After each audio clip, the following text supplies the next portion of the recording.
After letting my neighbor borrow our generator during a storm, I found it listed on Craigslist 2 days later. When I asked for it back, he said, "You gave it to me. You should have asked for it in writing." I tried to explain, but he cut me off. "Don't talk to me unless it's through a lawyer." The HOA took his side. Then I checked my insurance claim for storm damage, and found his name listed as a co-owner of the property. I live about 20 minutes outside Fort Worth, Texas. It's a basic neighborhood. Not rich, not poor. Small one-story houses, worn fences, old oak trees. Most folks keep to themselves unless the HOA pokes around. Our HOA isn't strict on anything that matters. They won't lift a finger when you need help but will send nasty letters if your trash cans stay out too long. That's the type of neighborhood I'm talking about. Now, 6 months ago, we got hit with a nasty storm. Power lines down, streets flooded, roofs torn apart. It was bad. Most of us were stuck without power for days. Luckily, I had planned ahead. After the last hurricane warning, I bought a heavy-duty generator. Nothing fancy, but enough to keep the fridge cold, some lights on, and charge my phone. It was a lifesaver. 2 days after the storm knocked everything out, my neighbor, Rick, showed up at my door. Rick's one of those guys you say hello to but don't trust. Always borrowing stuff, always got a new business idea, always just one step away from screwing somebody over. He's got that used car salesman vibe, you know? That day, though, he looked desperate. He had his 2 little kids sitting in the back seat of his truck, crying. His wife was wiping her face with a towel.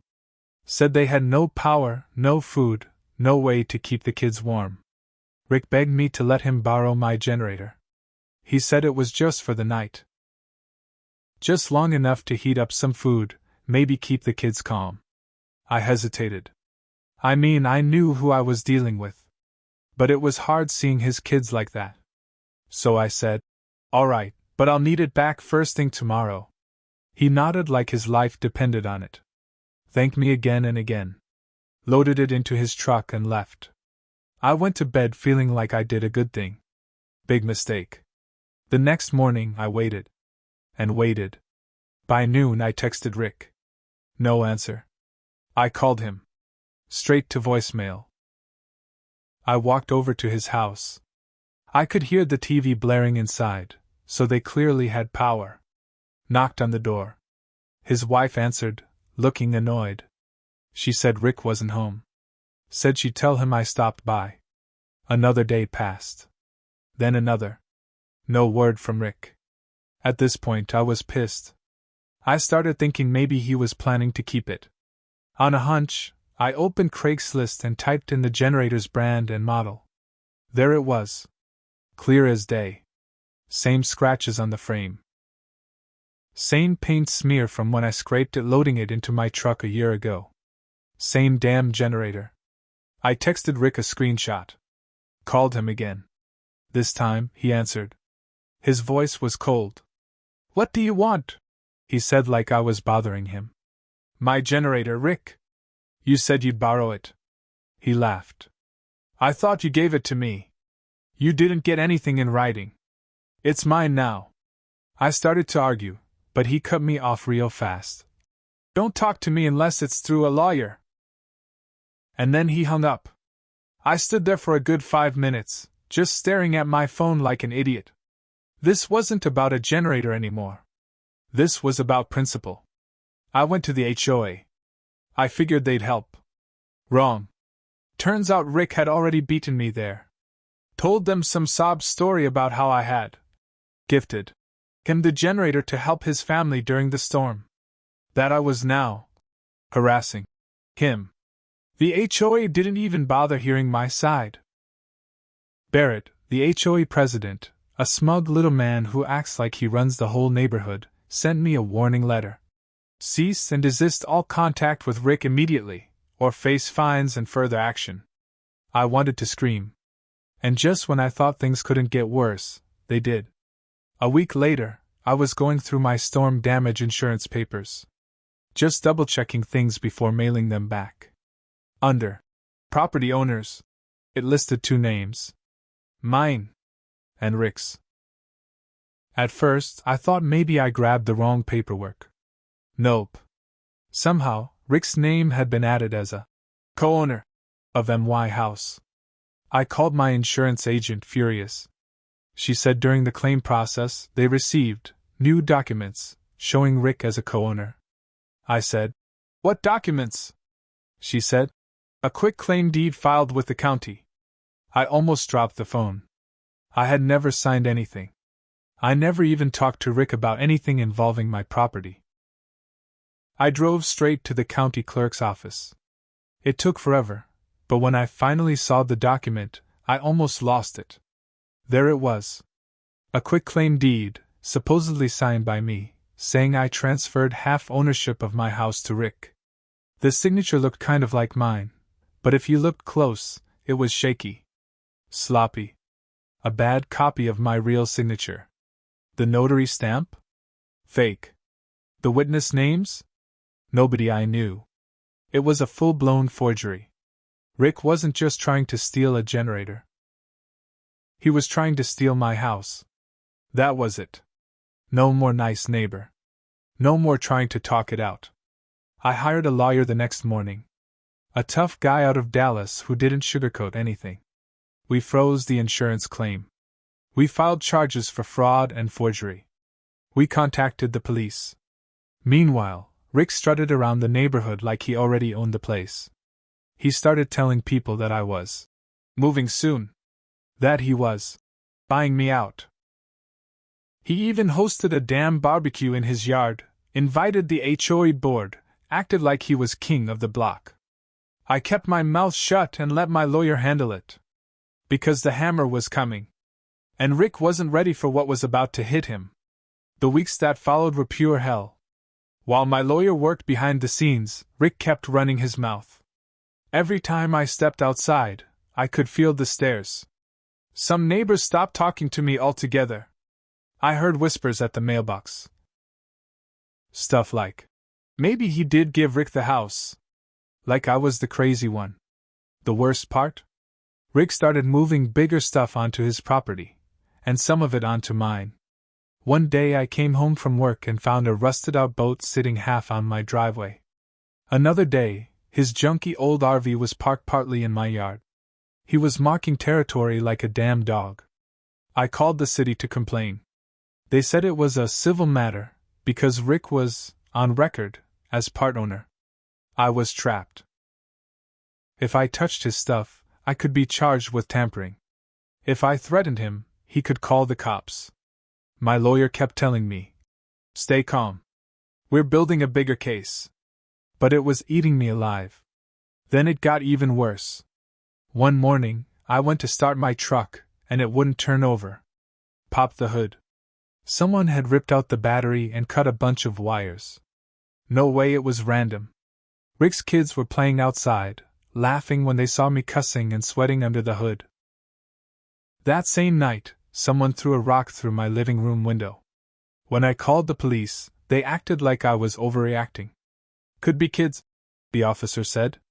"Hard to prove," he said. Meanwhile, Rick sat on his porch, beer in hand, watching it all. Smirking. Finally, after weeks of hell, my lawyer gave me the green light. "We're ready." He filed a full lawsuit for fraud, forgery, harassment, and property damage. Not just a civil case, criminal charges too. We got a court order for the insurance company to release all their correspondence. Turns out Rick had submitted 3 different fake documents trying to claim ownership. Even better, the notary he used had already filed a police report saying her seal had been stolen months earlier. She wasn't just backing me up, she was furious. The DA picked up the case. An investigator showed up at Rick's house. And guess what? He was dumb enough to mouth off at the investigator. Tried to bluff his way through it. Tried to say I had changed my mind and given him half the house. In the spirit of helping neighbors. The investigator wasn't buying it. Neither was the judge. Within a month, Rick was arrested for fraud and forgery. The day they put cuffs on him in front of the whole neighborhood, I'll never forget it. His wife screamed. His kids cried. Barrett and the other HOA clowns stood there with their mouths open. Rick spent the night in county jail. And that was just the start of his problems. You'd think that would be the end, right? It wasn't. The night after Rick got arrested, his wife, let's call her Tina, came banging on my door at midnight. I didn't answer. I wasn't stupid. She screamed through the door that I ruined their lives. That I set Rick up. That now she and the kids were going to lose their house. Like I owed them something. She banged and yelled until the cops showed up. They pulled her off my porch. Gave her a warning. Told her to stay away from me. But the next day, I woke up to a new nightmare. Someone had dumped garbage all over my front lawn. Broken glass. Dirty diapers. Rotten meat. It stank to high heaven. When I checked my security cameras, there it was, Tina and her sister, laughing as they tossed trash over my fence at 3 in the morning. I gave the footage straight to the cops. More charges. Meanwhile, the HOA started backpedaling real fast. Barrett, the HOA president, came knocking at my door, all fake smiles. Hey, we didn't realize how serious things were, he said, scratching the back of his neck. We're very sorry for any misunderstanding. I told him to get off my property before I added him to the lawsuit too. Suddenly, the HOA wasn't so interested in Rick anymore. But Rick's mess kept growing. Turns out he wasn't just trying to scam me. When investigators started digging, they found out Rick had fake loan documents, fake job offers, even fake Paycheck Protection Program loans from COVID. He had been scamming everyone for years. Creditors came knocking at his door. Repossession trucks hauled off his RV and his wife's car. Their house, the one they actually owned across the street from mine, went into foreclosure because Rick had stopped paying the mortgage months ago. It was all falling apart. And I wasn't done yet. One day, while all this chaos was blowing up, I got a call from Rick's brother, a guy I had never even met.